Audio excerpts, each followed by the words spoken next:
I've condensed my last 5 years on YouTube into a 6-step formula that has allowed me to go from 0 to 100,000 subscribers and make 10K plus per month in the process. And despite what you may have heard, you don't need 100,000 subscribers to make that much money. In fact, not even close. And with new changes YouTube has made to the algorithm, smaller channels are blowing up overnight by implementing a combination of this exact strategy. So what you're about to learn is not only going to give you an actionable step-by-step plan on how to create your very own profitable YouTube channel, but it's going to keep you from doing what I did, as well as many other YouTubers, by spending thousands of hours and years trying to get a YouTube channel to take off. And at the end, we'll sit back and analyze my income stream centered around my YouTube channel.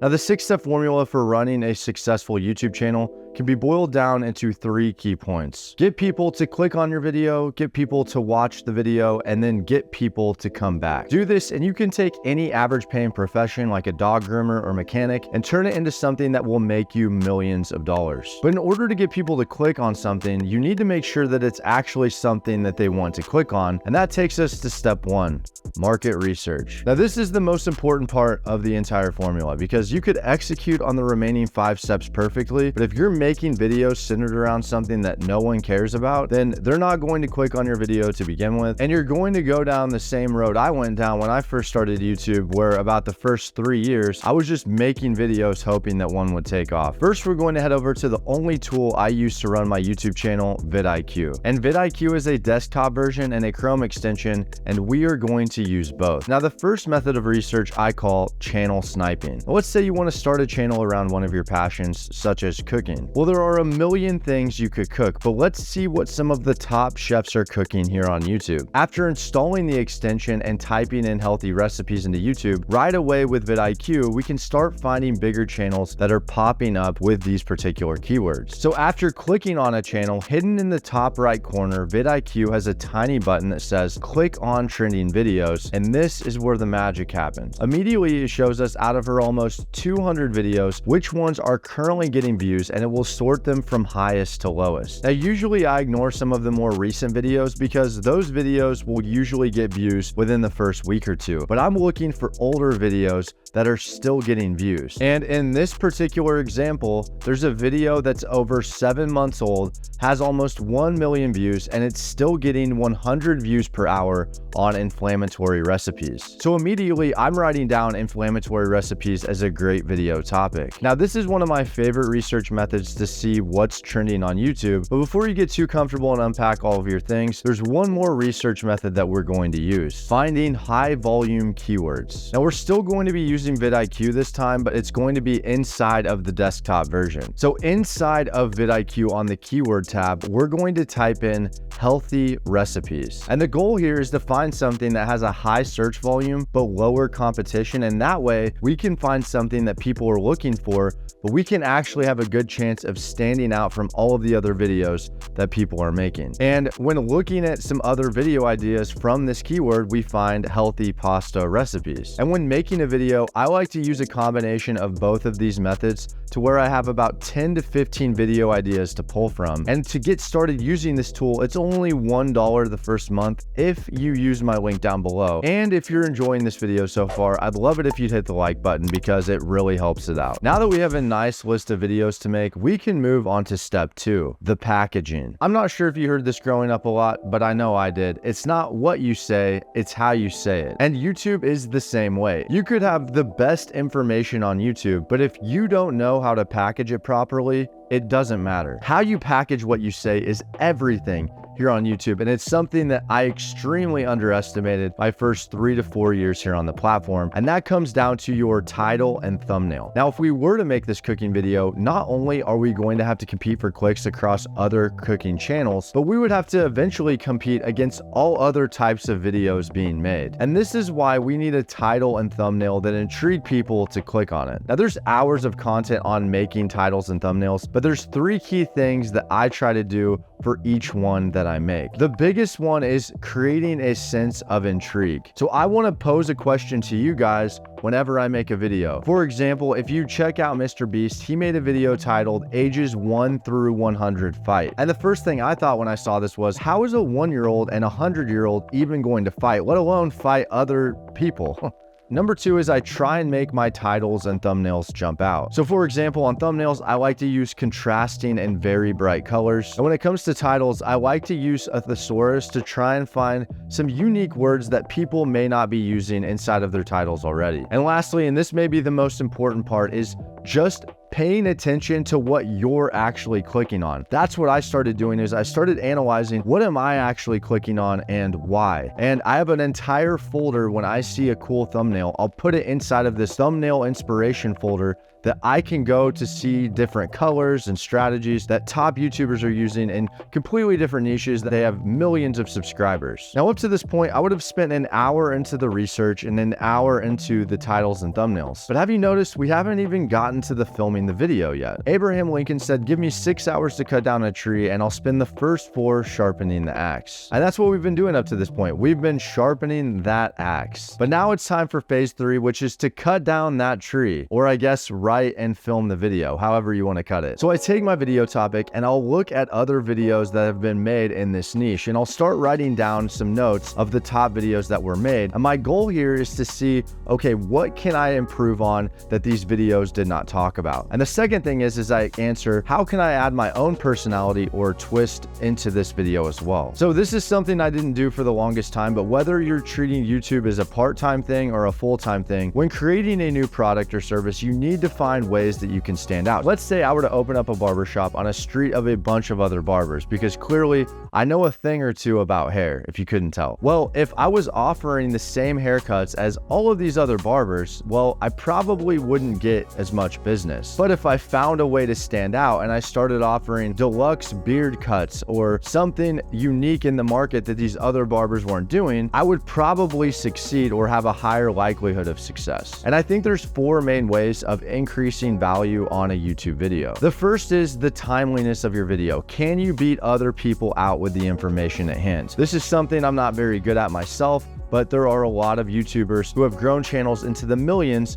by doing this. Number 2 is the production value. So how is it edited? And that doesn't necessarily mean fancy editing at all either. Number 3 is by increasing the amount of information or entertainment, the 2 main reasons people come to YouTube. Number 4 is packaging. So if you can make a better title or thumbnail than other people, your video will rise to the top of the search rankings and it will increase the views that way. Now this helps if you're knowledgeable or at least passionate about something that you're making videos at, which I'm assuming that you would be if you're wanting to make an entire YouTube channel around this. And this is actually how I started YouTube in the first place. I would watch these videos of people telling people how to start Amazon businesses, and it would be not only telling them the completely wrong thing, but they were selling them $500 or $1,000 courses. And honestly, it kind of made me angry. So that's how I started my entire YouTube channel. So once I know my edge and the value I'm going to bring into the video, now is where I write my script, or at least write an outline. Now, I write scripts for all of my videos because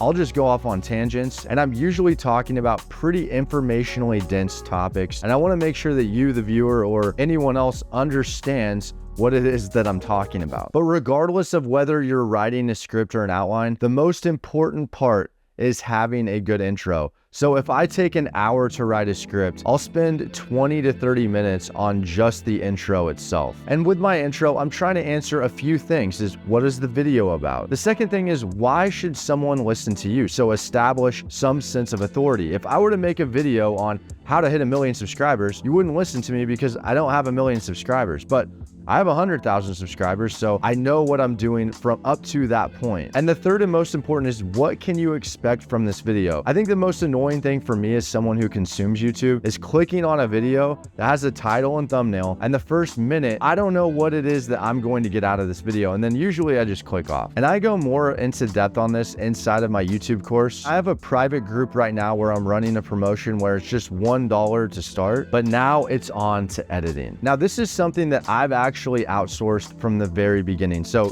day one, very first video that you can see up on my channel, I actually didn't even edit that. And you can find video editors on Fiverr for $5. I personally think that most people should focus on the other things of making a video and outsource the editing. You actually don't need fancy editing to really succeed. It just depends on what it is that you're trying to do. I saw this girl right here. There was at one point, she got more than 1 million subscribers in about a 6-month time frame, and she has no editing in her videos. You can tell she just talks right off the cuff. She doesn't do any editing, and she has a really great YouTube channel. But the main thing I look at, regardless of whoever is editing your videos, is just, can I cut something out? Am I repeating myself, or does that actually need to be here? So now the video's done, but on to the next ingredient of this very important formula: consistency. There are over 9 million doctors in the world, but there are only 400,000 YouTube channels that have more than 100K subs. Now, don't misunderstand. I'm not saying a YouTuber is as valuable as a doctor, but at least one thing they have in common is that it takes time to develop a skill. Now, there are so many moving components to a YouTube channel, but the best thing you can do is just pick up the camera and just start filming. Rip the band-aid off, so to speak. And if you're worried about what other people will think of you, you don't even have to tell them. I posted on my personal Facebook page about hitting 100,000 subscribers after having a YouTube channel of over 5 years, and over half of my entire friend list,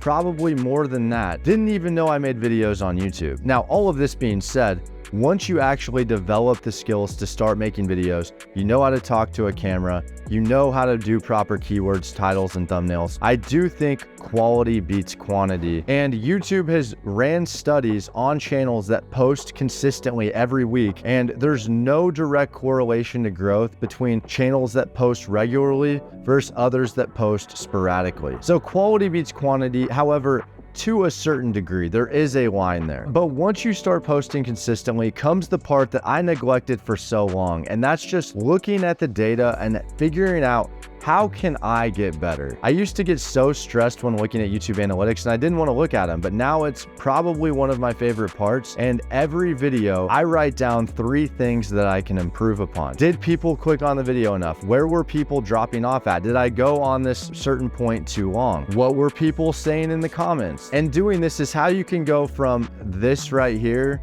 to this right here. But how do I make most of my money here on YouTube? I mean, there have been some months I've made 20 to 30 grand. It doesn't have to do with subscribers, and honestly, it doesn't even have to do with views. Subscribers are more of a glorified metric, and just because someone subscribes doesn't mean that they're always going to watch every one of your videos or forever be interested in all of your content. And then second is views. Just because someone is viewing your stuff doesn't mean that they're interested in what it is that you have to monetize. So per month with ad revenue, I'm only making between $1,000 and $2,000 on my current amount of views I have per month. But how I make most of my money here on YouTube is through affiliate marketing, or just referring people to things that I talk about in my videos. And I have products that I've referred years ago that I'm still getting affiliate commissions from today. So if you decide to make a YouTube channel, whether it's traveling or cooking or whatever it is, odds are you're probably using something in that particular area. And I would just start approaching the companies that you're already using stuff on, that you're going to talk about, and get an affiliate link and get a discount for your subscribers. Give them a reason that they want to click on your link. Now, I think the most important thing with my formula on how I've gotten to 100K subs is just actually taking action, because creating a YouTube channel is the second hardest part of getting started on YouTube. The hardest part can be to continue making videos after months or sometimes even years of not seeing any growth. And down below, I have a group called the Side Hustle Society that will help you from hopefully never getting to that point where you're continually making videos and not seeing anything from it, as well as other ways of creating other income streams. And speaking of other income streams, if you are interested in learning how to create some, you can check out this video right here. But sincerely, I want to thank you for helping us hit 100K subs. I am more grateful than you'll ever know. But that being said, we're just getting started.